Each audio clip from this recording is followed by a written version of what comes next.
Ô Zé, o dia no Supremo, né, era de se imaginar, né, começou quente. O ministro Gilmar Mendes, por exemplo, atacou os procuradores da Força Tarefa por causa daquele fundo anticorrupção que seria criado pelo Ministério Público em acordo com a Petrobras e gerido pelos próprios procuradores. A gente tem aqui um vídeo. Solta, Bruno, por favor. Pensou com essa fundação do Deltan Dallagnol foi criar um fundo eleitoral. Era para isso. Imagine o poder, quantos blogs teriam, quanta coisa teria à disposição.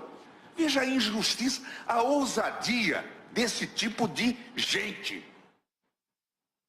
Desqualificada. Desqualificada.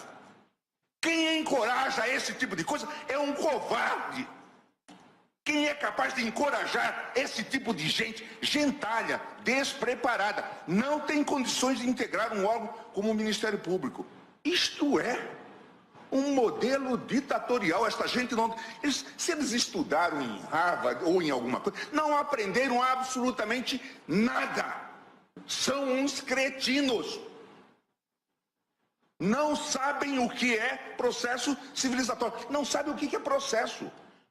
Olha aí, olha, pelo tom da fala do ministro Gilmar Mendes, dá para perceber uma fúria, né, toda jogando, né, contra os procuradores, uma coisa, depois de um fato aí que acabou vazando, de investigações que recaem sobre ele, inclusive, né, Caio? Sim. Bom, muito bom dia, Edgar, bom dia a todos, ouvinte da PAN. É um prazer voltar a falar com vocês, só um breve esclarecimento.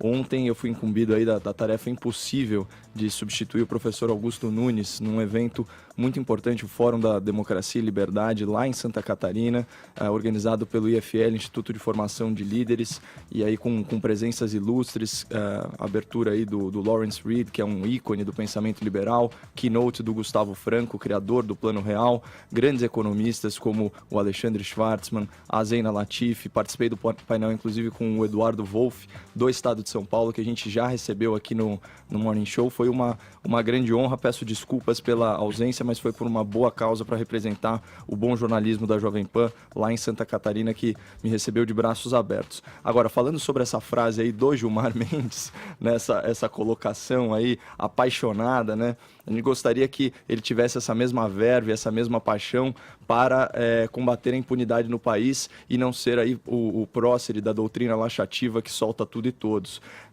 Essa é uma crítica efusiva, mas de certa forma é injustificada. Em primeiro lugar, né, já existe a prática de se usar multas, certo, para financiar fundações, autarquias e ações específicas do poder público, certo? Aqui ele está se referindo a uma multa fruto de uma negociação entre a Força-Tarefa da Lava Jato com o governo americano, que abriu mão de uma verba. E essa multa se deu por quê? Em razão de más práticas realizadas na Petrobras. Agora, qual que é o grande dilema? Será que o governo americano teria concordado em deixar essa verba para os cofres da União, sendo que a União é a principal acionista e, com certeza, principal responsável pelos malfeitos da Lava Jato? Esse é o primeiro ponto. Depois também é importante lembrar que uma fundação ela é gerida por um conselho independente, que pode inclusive contar com membros da sociedade civil e até membros de organismos internacionais. E também é perfeitamente possível restringir a alocação de capital público daqui para frente. Uma fundação ela pode viver exclusivamente dos rendimentos desse fundo. Então, assim, é uma questão complexa que não pode ser encerrada com uma crítica visceral, como fez o ministro, inclusive dando a entender que os procuradores, né, que em última análise são seus colegas, são cretinos incompetentes, né? Então, isso daí mostra por que o STF está passando por uma crise de credibilidade tão grande.